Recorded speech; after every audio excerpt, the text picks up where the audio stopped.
Kerala UAE യാത്രാ കപ്പൽ service ആരംഭിക്കാനുള്ള നടപടികൾ വേഗത്തിലാക്കണമെന്ന് Malabar development council chairman chevalier CE Chakkunni. സർക്കാരിന്റെ 4ാം വാർഷികത്തിന്റെ ഭാഗമായി ക്ഷണിക്കപ്പെട്ടവരുമായി മുഖ്യമന്ത്രി പിണറായി വിജയൻ നടത്തിയ സംവാദത്തിൽ സംസാരിക്കുകയായിരുന്നു അദ്ദേഹം. കേരള UAE കപ്പൽ സർവീസിന് ബഹുമാനപ്പെട്ട മുഖ്യമന്ത്രി വളരെയധികം പ്രോത്സാഹനം തന്ന് അതിനെ മലബാർ കൌൺസിൽ വളരെയധികം ശ്രദ്ധിച്ചിരുന്നു. അങ്ങേറ്റത്തെ സഹകരണമാണ് ടൂറിസം മന്ത്രി, അന്നത്തെ ടൂറിസം മന്ത്രിയുടെ ഇപ്പോൾ ടൂറിസം എല്ലാവരും വരുന്നുണ്ട്. 4 ഇന്റർനാഷണൽ എയർപോർട്ട് ഉണ്ടെങ്കിലും മലബാറിലെ യാത്രക്കാർ ഇപ്പോഴും കൊച്ചിയിലും മറ്റിൽ മാത്രമാണ് ആശയങ്ങളുടെ ആവശ്യമാണ്.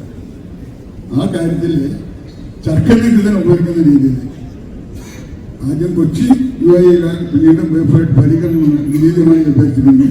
സർക്കാരിന്റെ എല്ലാ നല്ല പ്രവർത്തനങ്ങളും എല്ലാ പിന്തുണയും പ്രഖ്യാപിച്ചിട്ടുണ്ട്. കോഴിക്കോട്ട് വെച്ച് നടന്ന സംവാദത്തിന് ശേഷം Malabar development council president chevalier CE ചാക്കുണ്ണിയിൽ നിന്നും മുഖ്യമന്ത്രി പിണറായി വിജയൻ മെമ്മന്റോ സ്വീകരിച്ചു. ചടങ്ങിൽ CSI മലബാർ മഹാ ഇടവക bishop doctor Royce Victor, Kerala council of churches സംസ്ഥാന treasurer reverend doctor TI James, bishop secretary reverend Raju Cheeran എന്നിവരും പങ്കെടുത്തു. News bureau, Kozhikode. തലക്കുളത്തൂർ ശ്രീ പാലോറ ശിവക്ഷേത്രത്തിൽ